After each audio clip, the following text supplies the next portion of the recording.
ਦਰਸ਼ਕੋ break ਤੋਂ ਬਾਅਦ ਤੁਹਾਡਾ ਸਭ ਦਾ ਭਰਪੂਰ ਸਵਾਗਤ ਹੈ। ਹੁਣ ਆਪਾਂ ਗੱਲਬਾਤ ਕਰਨ ਜਾ ਰਹੇ ਹਾਂ ਥਰਡ ਇਸ਼ੂ ਬਾਰੇ। ਡਾਕਟਰ ਫਲੋਨਾ ਦੇ ਵਿਚਾਰ ਸੁਣਨ ਜਾ ਰਹੇ ਹਾਂ।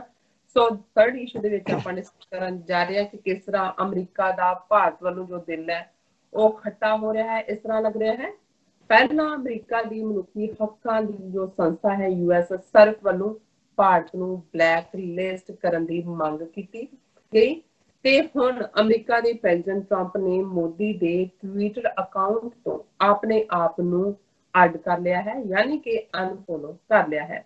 ਇਸ ਬਾਰੇ ਆਪਾਂ ਡਾਕਟਰ ਫਲੋਨਾ ਦੇ ਵਿਚਾਰ ਜਾਣਨ ਜਾ ਰਹੇ ਹਾਂ। ਸੋ ਅਸੀਂ ਚਾਹਾਂਗੇ ਕਿ ਤੁਸੀਂ ਸਾਡੇ ਨਾਲ ਇਸੇ ਤਰ੍ਹਾਂ ਹੀ ਬਣੇ ਰਹਿਣਾ ਦੇਖਣ ਸੁਣਨ ਲਈ ਐਂਡ ਲਿਖਣ ਲਈ। ਤੁਹਾਡਾ ਸਭ ਦਾ ਬਹੁਤ ਬਹੁਤ ਸ਼ੁਕਰੀਆ। ਜੀ ਡਾਕਟਰ ਸਾਹਿਬ ਕੀ ਕਹਿਣਾ ਚਾਹੋਗੇ? ਦੇਖੋ, ਜਿਹੜੀ ਰਿਸ਼ਤਿਆਂ ਦੇ ਵਿੱਚ ਤਬਦੀਲੀਆਂ ਹੁੰਦੀਆਂ ਨੇ, ਈਵਨ ਨਿੱਜੀ ਜ਼ਿੰਦਗੀ ਦੇ ਵਿੱਚ ਵੀ, ਜਿਹੜਾ ਅੱਜ ਤੁਹਾਨੂੰ ਬਹੁਤ ਚੰਗਾ ਲੱਗਦਾ ਹੁੰਦਾ ਹੈ ਕਈ ਵਾਰ ਕੁਝ ਸਮੇਂ ਬਾਅਦ ਉਹੀ ਤੁਹਾਡਾ ਸਭ ਤੋਂ ਵੱਡਾ ਦੁਸ਼ਮਣ ਹੁੰਦਾ ਹੈ, ਕਿਉਂਕਿ ਉੱਥੇ ਵੀ ਹਿੱਤ ਜੁੜੇ ਹੁੰਦੇ ਨੇ, ਇੰਟਰਸਟ ਜੁੜੇ ਹੁੰਦੇ ਨੇ।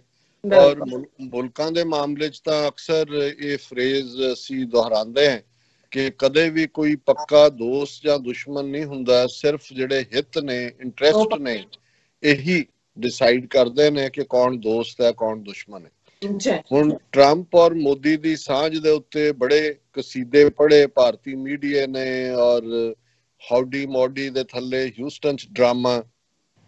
ਫਿਰ ਟਰੰਪ ਸਾਹਿਬ ਭਾਰਤ 'ਚ ਜਾਂਦੇ ਨੇ ਔਰ ਗੁਜਰਾਤ ਦੇ ਵਿੱਚ ਕਿਸ ਕਿਸਮ ਦੇ ਡਰਾਮੇ, ਔਰ ਇੰਨੇ ਮਿਲੀਅਨ ਇਕੱਠੇ ਹੋ ਜਾਣਗੇ ਔਰ ਇਹ ਹੋਏਗਾ ਔਰ ਉਹ ਹੋਏਗਾ, ਹੱਥ ਹਿਲਾ ਕੇ ਜਿਹੜਾ ਉਹ ਇਹ ਦੱਸਿਆ ਕਿ ਜੀ ਟਰੰਪ ਔਰ ਮੋਦੀ ਜਿਹੜੇ ਨੇ ਉਹ ਜੁੜਵੇਂ ਪੁੱਤਰ ਸੀ, ਇੱਕੋ ਮਾਂ ਦੇ, ਵਿਛੜ ਗਏ ਸੀ ਤੇ ਹੁਣ ਇਹ ਕੁੰਭ ਦੇ ਮੇਲੇ ਤੇ ਮਿਲ ਪਏ ਔਰ ਇਹ ਸਕੇ ਭਰਾ ਨੇ। ਸੋ ਇਸ ਕਿਸਮ ਦਾ। ਲੇਕਿਨ ਅਸੀਂ ਦੇਖ ਰਹੇ ਹਾਂ ਕਿ ਬਹੁਤ ਸਾਰੇ, ਕਿਉਂਕਿ ਨਾ ਪੜ੍ਹਨ ਦਾ ਸ਼ੌਕ ਰੱਖਦੇ ਨੇ, ਨਾ ਕਿਸੇ ਕੋਲ ਬਹੁਤੀ ਆਬਜ਼ਰਵੇਸ਼ਨ ਹੁੰਦੀ ਹੈ, ਕਿ ਜੇ ਅਸੀਂ ਅਮਰੀਕਾ ਦੀਆਂ ਦੋਸਤੀਆਂ ਬੀਤੇ ਪੀਰੀਅਡ ਦੀਆਂ ਵੀ ਦੇਖੀਏ ਤੇ ਦੁਸ਼ਮਣੀਆਂ ਵੀ ਦੇਖੀਏ, ਕਿੱਥੇ ਵਿਤਨਾਮ ਦੇ ਵਿੱਚ 58,000 ਅਮਰੀਕੀ ਸੋਲਜਰ ਮਾਰੇ ਗਏ, ਉਹਨਾਂ ਨੇ 2 ਮਿਲੀਅਨ ਵਿਤਨਾਮੀ ਮਾਰੇ। ਪਰ ਅੱਜ ਸਭ ਤੋਂ ਜਿਹੜਾ ਕਲੋਜ਼ੈਸਟ ਐਲਾਈ ਹੈ ਏਸ਼ੀਆ ਦੇ ਵਿੱਚ ਅਮਰੀਕਾ ਦਾ, ਉਹ ਵਿਤਨਾਮ ਹੈ। ਫਿਰ ਅਸੀਂ ਪਾਕਿਸਤਾਨ ਦੇ ਹਵਾਲੇ ਨਾਲ ਦੇਖੀਏ ਕਿ ਸਾਰੀ ਕੋਲਡ ਵਾਰ ਈਰਾ ਦੇ ਵਿੱਚ ਜਦੋਂ ਭਾਰਤ ਸੋਵੀਅਤ ਯੂਨੀਅਨ ਦੇ ਨਾਲ ਟੈਗ ਸੀ, ਅਮਰੀਕਾ ਔਰ ਪਾਕਿਸਤਾਨ ਇਸ ਕਿਸਮ ਦੇ ਰਿਸ਼ਤੇ ਸੀ ਕਿ ਜਦੋਂ ਅਯੂਬ ਖਾਨ ਜਿਹੜੇ ਨੇ ਅਮਰੀਕਾ 'ਚ ਉਤਰਦੇ ਸੀ ਏਅਰਪੋਰਟ ਤੇ, ਤਾਂ ਉਸ ਵੇਲੇ ਦੇ ਪ੍ਰੈਜ਼ੀਡੈਂਟ ਔਰ ਕੈਬਨਿਟ ਸਮੇਤ ਸਾਰੇ ਉਹਨਾਂ ਨੂੰ ਏਅਰਪੋਰਟ ਦੇ ਉੱਤੇ ਜਿਹੜਾ ਉਹਨਾਂ ਦੇ ਸਪੈਸ਼ਲ, ਜਿੱਥੇ ਉਹਨਾਂ ਦੇ ਜਿਸ ਟ੍ਰਿਪ ਤੇ ਉਤਰਦੇ ਸੀ ਉਹਨਾਂ ਦਾ ਜਹਾਜ਼, ਉਹਨਾਂ ਨੂੰ ਰਿਸੀਵ ਕਰਦੇ ਸੀ। ਫਿਰ ਅਸੀਂ ਦੇਖਦੇ ਹਾਂ ਕਿ ਕਿਵੇਂ ਪਾਕਿਸਤਾਨ ਹੀ ਇੰਸਟਰੂਮੈਂਟਲ ਸੀ ਜਦੋਂ ਨਿਕਸਨ ਦੇ ਜ਼ਮਾਨੇ 'ਚ ਹੋਇਆ ਕਿ ਅਮਰੀਕਾ ਨੇ ਦੇਖ ਲਿਆ ਕਿ ਚੀਨ ਇੱਕ ਵੱਡੀ ਤਾਕਤ ਬਣ ਚੁੱਕਾ ਹੈ, ਨਿਊਕਲੀਅਰ ਵੀ ਹੈ, ਉਹਦੇ ਨਾਲ ਸਬੰਧ, ਕਿਉਂਕਿ ਅਮਰੀਕਾ ਨੇ ਤਾਂ ਉਹਨੂੰ ਕੱਟ ਆਫ ਕੀਤਾ ਹੋਇਆ ਸੀ। ਅਮਰੀਕਾ ਨੇ ਤਾਂ ਚਿਆਂਗ ਕਾਈ ਸ਼ੇਕ, ਜਿੱਥੇ ਸਾਰਾ ਖਜ਼ਾਨਾ ਲੈ ਕੇ ਦੌੜ ਗਿਆ ਸੀ, ਫਾਰਮੂਸਾ ਜਿਹਨੂੰ ਅੱਜ ਤਾਈਵਾਨ ਕਹਿੰਦੇ ਨੇ, ਉਹਨੂੰ ਰੈਕਗਨਾਈਜ਼ ਕੀਤਾ ਹੋਇਆ ਸੀ। ਔਰ ਇਹ ਭੁੱਟੋ ਦੇ ਜ਼ਮਾਨੇ 'ਚ ਹੈਨਰੀ ਕਿਸਿੰਜਰ ਜਿਹੜਾ ਔਰ ਪ੍ਰੈਜ਼ੀਡੈਂਟ ਨਿਕਸਨ ਸੀ ਇੱਥੇ, ਉਦੋਂ ਸਬੰਧ ਪਾਕਿਸਤਾਨ ਰਾਹੀਂ ਜੁੜਿਆ ਚੀਨ ਦੇ ਨਾਲ।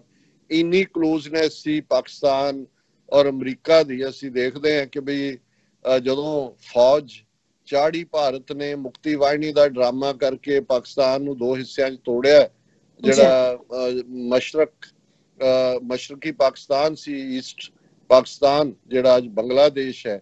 ਤੇ ਸੋਵੀਅਤ ਯੂਨੀਅਨ ਨਾਲ ਇੰਡੀਆ ਨੇ ਪਹਿਲਾਂ ਐਗਰੀਮੈਂਟ ਕੀਤਾ ਸੀ ਡਿਫੈਂਸ ਦਾ, ਔਰ ਅਮਰੀਕਾ ਦਾ ਵੀ 7ਵਾਂ ਬੇੜਾ ਤੁਰ ਪਿਆ ਸੀ, ਭਾਵੇਂ ਪਹੁੰਚਿਆ ਨਹੀਂ, ਇਹ ਵੱਖਰੀ ਗੱਲ ਹੈ। ਅੱਜ ਤੱਕ ਇਹ ਕਿਹਾ ਜਾਂਦਾ ਹੈ ਕਿ ਲੈਟ ਡਾਊਨ ਕੀਤਾ ਅਮਰੀਕਾ ਨੇ, ਪਰ ਇਹ ਕੋਈ ਸ਼ੱਕ ਨਹੀਂ ਹੈ ਕਿ ਅਮਰੀਕਾ ਔਰ ਪਾਕਿਸਤਾਨ ਜਿਹੜੇ ਨੇ ਉਹ ਇੱਕੋ ਹੀ ਪੇਜ ਤੇ ਸਨ ਇਸ ਸਾਰੇ ਪੀਰੀਅਡ।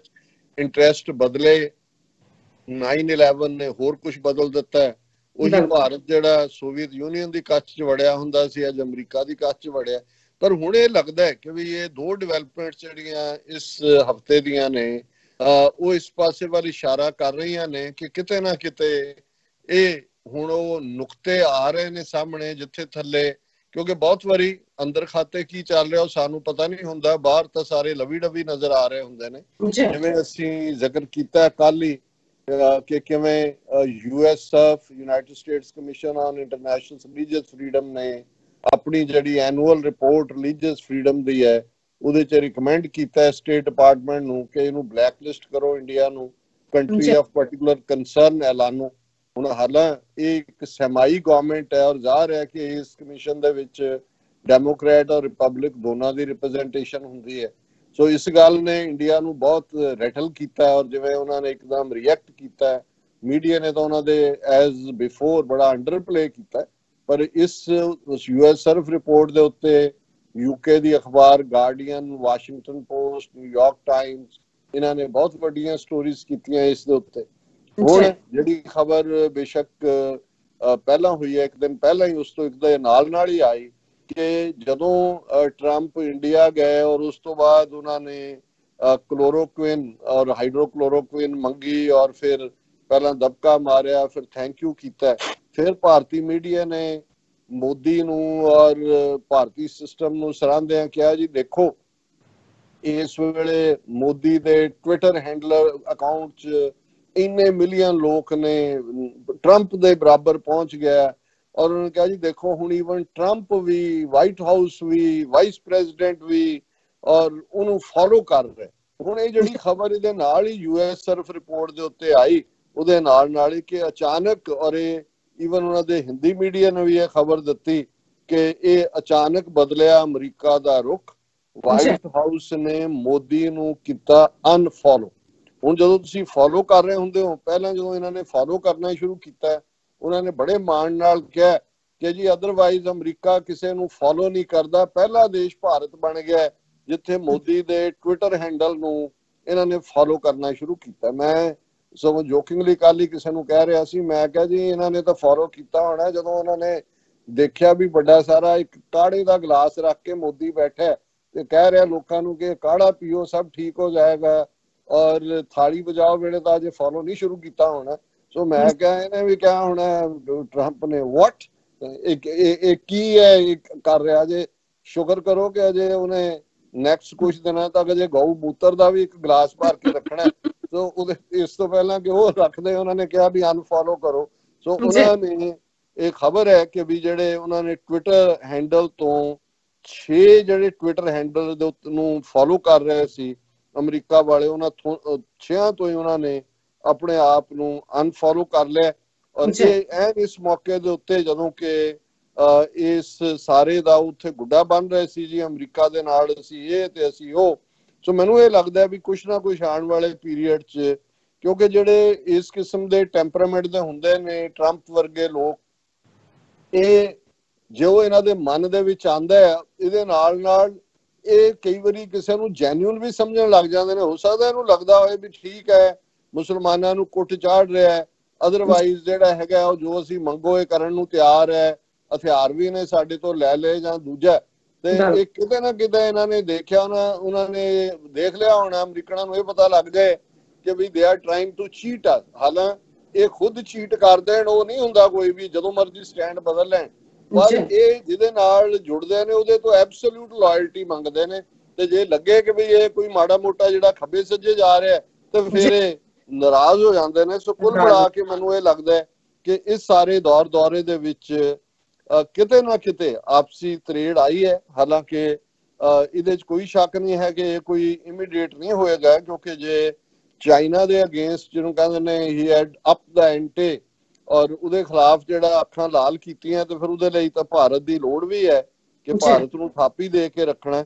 ਪਰ ਕੁੱਲ ਮਿਲਾ ਕੇ ਅਸੀਂ ਸਮਝਦੇ ਹਾਂ ਕਿ ਕਿਤੇ ਨਾ ਕਿਤੇ ਜਿਹਨੂੰ ਅਸੀਂ ਕਹਿੰਦੇ ਹਾਂ ਕਿ ਸਬੰਧਾਂ ਦੇ ਵਿੱਚ ਖਟਾਸ, ਇਹ ਲਾਈਨ ਜ਼ਰੂਰ ਦੇਖਣ ਨੂੰ ਮਿਲ ਰਹੀ ਹੈ।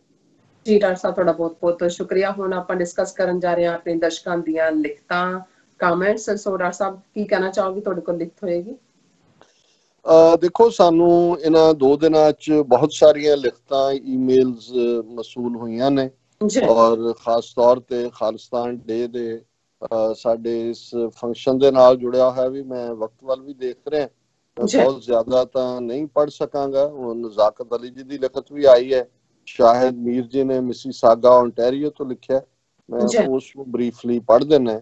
ਉਹਨਾਂ ਨੇ ਕਿਹਾ ਕਿ my dear doctor Amarjit Singh ji and sister Neelam Kaur, Islam ਅਲੈਕਮ and Sat Sri Akal.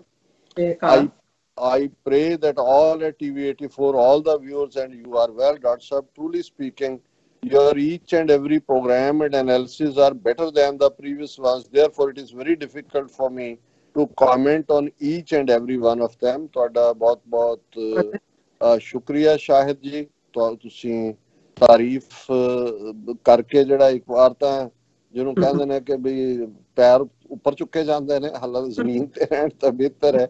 Secondly, someone very rightly said in Urdu that qadar खो देता है हर रोज का आना जाना.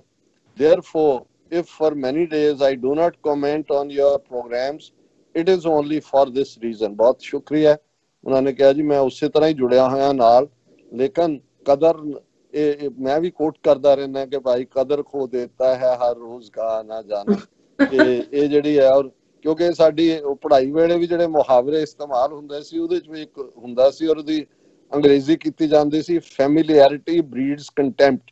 ਹਾਲਾਂਕਿ ਮੈਨੂੰ ਹਮੇਸ਼ਾ ਲੱਗਾ ਕਿ ਵੀ ਇਹ ਟ੍ਰਾਂਸਲੇਸ਼ਨ ਗਲਤ ਹੈ, ਪਰ ਇਹ ਬਿਲਕੁਲ ਇਹਨਾਂ ਨੇ ਠੀਕ ਹੈ ਕਿ ਸਬੰਧਾਂ ਦੇ ਵਿੱਚ ਮਿਠਾਸ ਔਰ ਨਿੱਘ ਰੱਖਣ ਦੇ ਲਈ ਇਹ ਜ਼ਰੂਰੀ ਹੁੰਦਾ ਹੈ. ਪਰ ਤੁਸੀਂ ਹਮੇਸ਼ਾ ਹੀ ਵੈਲਕਮ ਹੋ, ਔਰ ਤੁਸੀਂ ਪਿਆਰੇ ਵੀਰ ਹੋ ਸਾਡੇ, ਔਰ ਖਾਸ ਤੌਰ ਤੇ ਜਿਹੜੀਆਂ ਸਿਧਾਂਤਕ ਸਾਂਝਾਂ ਹੁੰਦੀਆਂ ਨੇ, ਆਈਡੀਓਲੋਜੀਕਲ ਸਾਂਝਾਂ ਹੁੰਦੀਆਂ ਨੇ, ਇਹਨਾਂ ਦਾ ਰੁਤਬਾ ਪਰਸਨਲ ਰਿਲੇਸ਼ਨਸ਼ਿਪਸ ਨਾਲੋਂ ਉੱਪਰ ਹੁੰਦਾ ਹੈ. ਪਰਸਨਲ ਰਿਲੇਸ਼ਨਸ਼ਿਪਸ ਤੇ ਕਈ ਵਾਰੀ ਜਿਹੜਾ ਮੰਨਣਾ ਜਾਂ ਨਾ ਮੰਨਣਾ, ਰਾਜ਼ੀ ਹੋਣਾ ਜਾਂ ਗੁੱਸੇ ਹੋਣਾ ਉਹਦਾ ਹਿੱਸਾ ਹੁੰਦਾ, ਪਰ ਇਹ ਰਿਲੇਸ਼ਨਸ਼ਿਪਸ ਜ਼ਿਆਦਾ ਪੁਖਤਾ ਹੁੰਦੀਆਂ ਨੇ ਜਿੱਥੇ ਅਸੀਂ ਨਜ਼ਰੀਏ ਦੇ ਨਾਤੇ ਨਾਲ ਇੱਕ ਦੂਜੇ ਦੇ ਨੇੜੇ ਹੁੰਦੇ.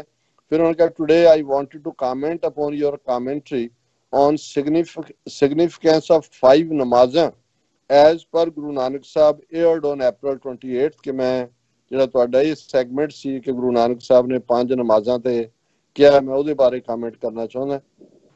Raj Sahib, believe me, your commentary brought tears in my eyes. The way you explained the verses of Guru Baba Nanak Sahib, ਕਿ ਮੇਰੀਆਂ ਅੱਖਾਂ 'ਚ ਅਥਰੂ ਆਏ.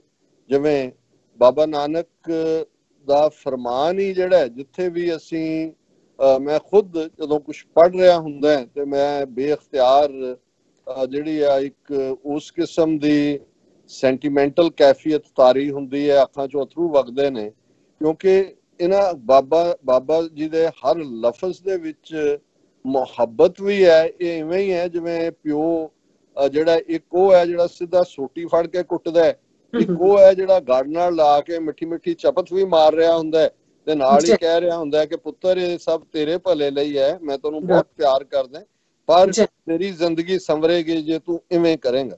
ਉਹਨਾਂ ਨੇ ਕਿਹਾ ਕਿ ਆਈ wonder how beautifully Guru Baba Nanak Sahib enlightened the importance of each of 5 prayers and asked us to follow them in true spirit.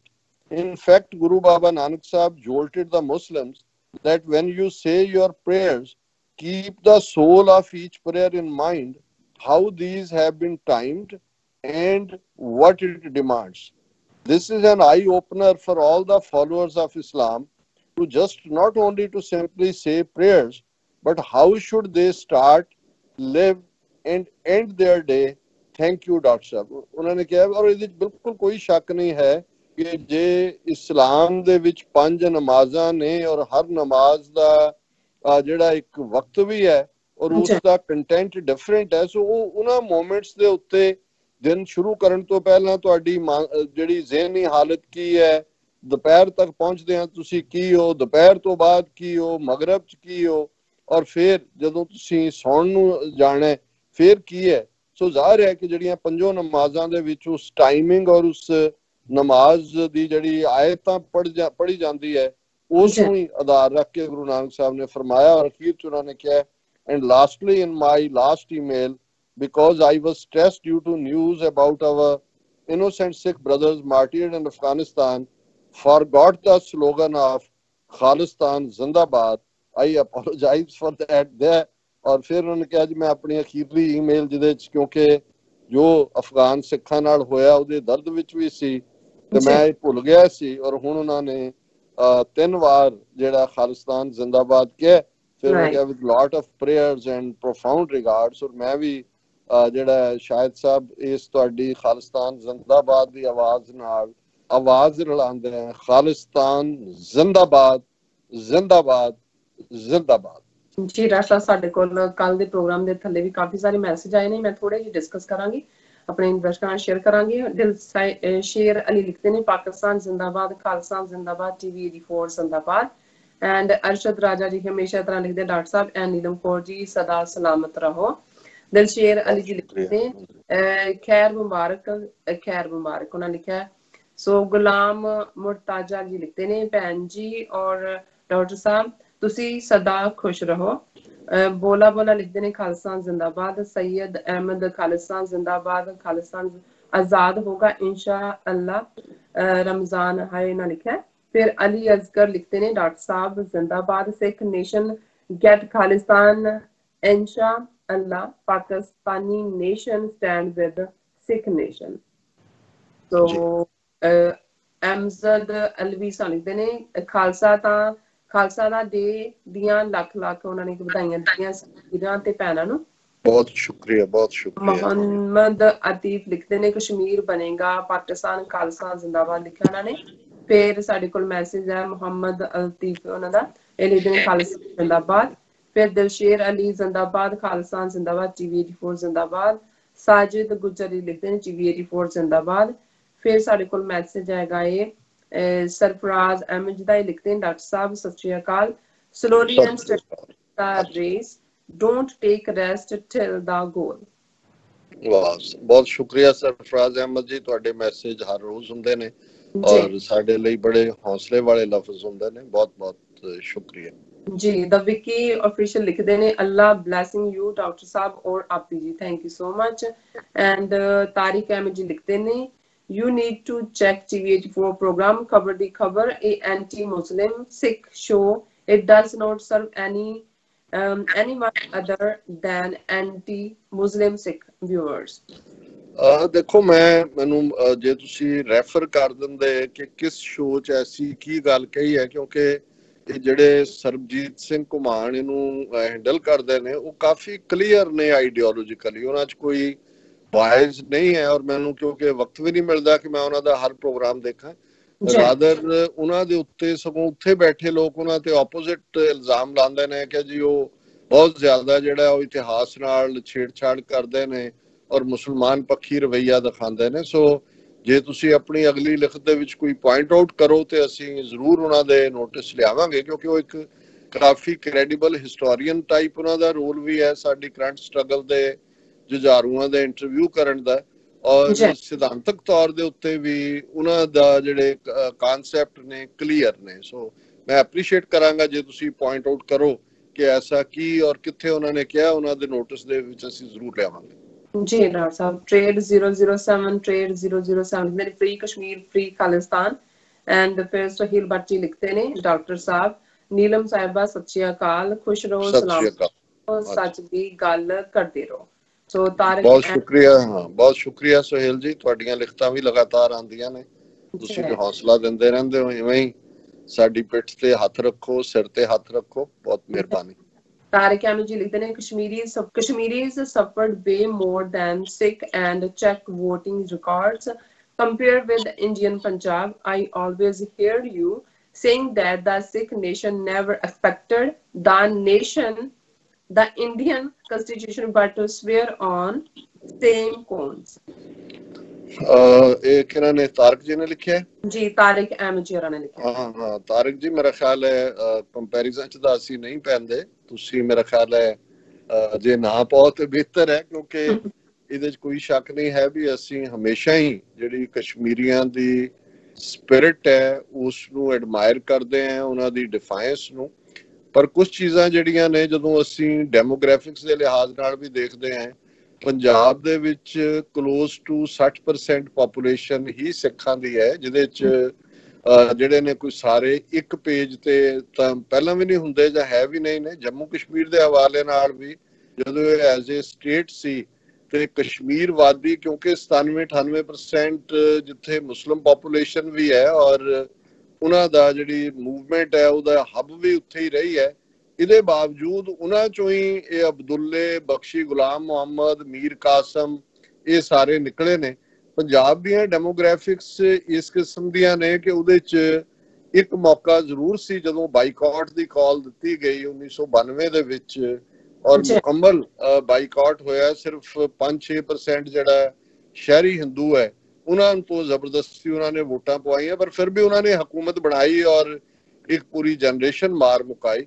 सो ये दोनों ही तरीके ने। हुण इस वार दीआं पिछलियां चोणां च कश्मीर वादी च ਜਦੋਂ ਜੁਝਾਰੂ ਤਨਜ਼ੀਮਾਂ ਨੂੰ ਲੱਗਾ ਉੱਥੇ ਕਿ ਵੀ ਇਹ ਬੀਜੇਪੀ ਕਸ਼ਮੀਰ ਵਾਦੀ 'ਚ ਵੜ ਸਕਦੀ ਹੈ, ਭਾਵੇਂ ਉਹਨਾਂ ਨੇ ਆਊਟਸਾਈਡ ਬਾਈਕਾਟ ਦੀ ਕਾਲ ਦਿੱਤੀ ਸੀ, ਪਰ ਉਹਨਾਂ ਨੇ ਵੋਟਾਂ ਪਵਾਈਆਂ ਵੀ ਨੇ। ਔਰ ਸਾਰੇ ਜੰਮੂ ਕਸ਼ਮੀਰ 'ਚ ਨਹੀਂ ਕਦੇ ਵੀ ਹੋਇਆ ਕਿ ਉੱਥੇ ਕੰਪਲੀਟ ਬਾਈਕਾਟ ਹੋਇਆ ਹੋਵੇ। ਸੋ ਮੈਂ ਸਮਝਦਾ ਵੀ ਇਹ ਜਿਨ੍ਹਾਂ ਸਿੱਖ ਨੁਮਾਇੰਦਿਆਂ ਨੇ ਕਨਸਟੀਟਿਊਸ਼ਨ ਨੂੰ ਰਿਜੈਕਟ ਕੀਤਾ ਉਹਨਾਂ ਨੇ ਹੀ ਮੁੜ ਕੇ ਹੁਕਮ ਸਿੰਘ ਜਿਹੜਾ ਉਹਨਾਂ 'ਚੋਂ ਸੀ ਉਹ ਸਪੀਕਰ ਵੀ ਬਣਿਆ। ਸੋ ਉੱਥੇ ਜਿਹੜੇ ਓਵਰਗਰਾਊਂਡ ਵਿਚਰਨ ਵਾਲੇ ਪੋਲੀਟੀਸ਼ੀਅਨ ਨੇ ਔਰ ਕਈ ਵਾਰ ਲੋਕਲ ਲੋਕਾਂ ਦੀਆਂ ਨੀਡਸ ਨੇ ਉਹ ਪੰਜਾਬ ਦੀਆਂ ਔਰ ਕਸ਼ਮੀਰ 'ਚ ਜੰਮੂ ਕਸ਼ਮੀਰ 'ਚ ਵੀ ਕਸ਼ਮੀਰ ਵਾਦੀ ਦੀਆਂ ਉਹ ਡਿਫਰੈਂਟ ਰਹੀਆਂ ਨੇ। ਲੇਕਿਨ ਇਸ 'ਚ ਮੈਂ ਸਮਝਦਾ ਵੀ ਜਿੱਥੇ ਤੱਕ ਕਸ਼ਮੀਰੀਆਂ ਦੀ ਸਪਿਰਿਟ ਦਾ ਤਾਲੁਕ ਹੈ ਉਸ ਨੂੰ ਅਸੀਂ ਹਮੇਸ਼ਾ ਹੀ ਕਿ ਉਹ ਆਜ਼ਾਦੀ ਲਈ ਖਲੋਤੇ ਨੇ ਔਰ ਅਸੀਂ ਆਸ ਕਰਦੇ ਹਾਂ ਕਿ ਇਵੇਂ ਹੀ ਉਹਨਾਂ ਦੀ ਉਹ ਡਿਫਾਈਨਸ ਬਣੀ ਰਹੇ। ਸੋ ਸਾਡਾ ਮਤਲਬ ਕਦੇ ਇਹ ਨਹੀਂ ਹੁੰਦਾ ਕਿ ਅਸੀਂ ਉਹਨਾਂ ਨੂੰ ਕੋਈ ਥੱਲੇ ਰੱਖ ਕੇ ਆਪਣਾ ਜਿਹੜਾ ਆਪ ਉੱਪਰ ਰੱਖਣਾ ਹੈ, ਪਰ ਅਸੀਂ ਆਪਣੇ ਕਿਉਂਕਿ ਕੇਸ ਦੀ ਗੱਲ ਕਰ ਰਹੇ ਹੁੰਦੇ ਹਾਂ, ਅਸੀਂ ਜਦੋਂ ਕੇਸ ਨੂੰ ਬਿਲਡ ਕਰਦੇ ਹਾਂ ਇਸ ਗਰਾਊਂਡ ਦੇ ਉੱਤੇ ਕਿ ਡੀ ਫੈਕਟੋ ਅਸੀਂ ਕੈਪਚਰਡ ਹੈ ਇੰਡੀਅਨ ਮੈਪਸ, ਪਰ ਡੀ ਜਿਊਰਿਸ ਅਸੀਂ ਉਹਨਾਂ ਦਾ ਹਿੱਸਾ ਨਹੀਂ ਹੈ ਕਿਉਂਕਿ ਸਾਡੇ ਨੁਮਾਇੰਦਿਆਂ ਨੇ ਜਿਹੜਾ ਉਹਨੂੰ ਨਹੀਂ ਮੰਨਿਆ ਹੋਇਆ ਕਨਸਟੀਟਿਊਸ਼ਨ ਨੂੰ। ਸੋ ਇਹ ਇੱਕ ਫੈਕਟ ਹੈ ਕਿ ਨਹੀਂ ਮੰਨਿਆ ਹੋਇਆ ਉਸ ਕਨਸਟੀਟਿਊਸ਼ਨ ਨੂੰ, ਜਦੋਂ ਕਿ ਜਿਨ੍ਹਾਂ ਨੇ ਮੰਨਿਆ ਸੀ ਜੇ ਸ਼ੇਖ ਅਬਦੁੱਲਾ ਨੇ 370 ਧਾਰਾ ਵਿੱਚ ਲਿਆਉਣ ਦੇ ਲਈ ਔਰ ਕਨਸਟੀਟਿਊਸ਼ਨ ਦਾ ਹਿੱਸਾ ਸੀ, ਉਹਨਾਂ ਦਾ ਵੀ ਕੀ ਹਾਲ ਕਰਤਾ। ਸੋ ਮੰਨਣ ਵਾਲੇ ਤੇ ਨਾ ਮੰਨਣ ਵਾਲੇ ਇਸ ਵੇਲੇ ਧਾਰਾ 370 ਵਾਲੇ ਜਾਂ ਕਨਸਟੀਟਿਊਸ਼ਨ 'ਚ ਸਾਨੂੰ ਹਿੰਦੂ ਬਣਾਉਣ ਵਾਲੇ ਅਸੀਂ ਦੋਨੋਂ ਇੱਕੋ ਧਰਾਤਲ ਤੇ ਖੜੇ ਹਾਂ। ਔਰ ਇਹਦੇ 'ਚ ਘੱਟੋ ਘੱਟ ਮੇਰੇ ਮਨ 'ਚ ਕੋਈ ਇੱਕ ਕੰਪੈਰੀਜ਼ਨ ਨਹੀਂ ਹੁੰਦਾ, ਪਰ ਪੋਜ਼ਿਟਿਵਿਟੀ ਜ਼ਰੂਰ ਐਪਰੀਸ਼ੀਏਸ਼ਨ ਹੁੰਦੀ ਹੈ। ਜੀ ਡਾਕਟਰ ਸਾਹਿਬ ਤੁਹਾਡਾ ਬਹੁਤ ਬਹੁਤ ਸ਼ੁਕਰੀਆ। ਡਾਕਟਰ ਸਾਹਿਬ ਸਮਾਂ ਇਜਾਜ਼ਤ ਨਹੀਂ ਦਿੰਦਾ ਕਿ ਅਸੀਂ ਹੋਰ ਲਿਖਤਾਂ ਆਪਣੇ ਦਰਸ਼ਕਾਂ ਦੀਆਂ ਸ਼ੇਅਰ ਕਰੀਏ। ਸੋ ਵਿਊਅਰਸ ਤੁਸੀਂ ਗੁੱਸਾ ਨਹੀਂ ਕਰਨਾ, ਤੁਹਾਡੀਆਂ ਲਿਖਤਾਂ ਆਪਾਂ ਪੜ੍ਹ ਲਈਆਂ ਨੇ, ਦੇਖ ਵੀ ਲਈਆਂ ਨੇ, ਸੋ ਸ਼ੇਅਰ ਨਹੀਂ ਕੀਤੀਆਂ। ਸੋ ਅਸੀਂ ਚਾਹਾਂਗੇ ਕਿ ਤੁਸੀਂ ਸਾਨੂੰ ਇਸੇ ਤਰ੍ਹਾਂ ਹੀ ਲਿਖਦੇ ਰਹੋ। ਇੱਥੇ ਲੈਣੇ ਆ ਬ੍ਰੇਕ। ਵਿਊਅਰਸ ਤੁਸੀਂ ਸਾਨੂੰ ਇਸੇ ਤਰ੍ਹਾਂ ਬਣੇ ਰਹਿਣਾ। ਮਿਲਦੇ ਆ ਛੋਟੇ ਜਿਹੇ ਬ੍ਰੇਕ ਤੋਂ ਬਾਅਦ।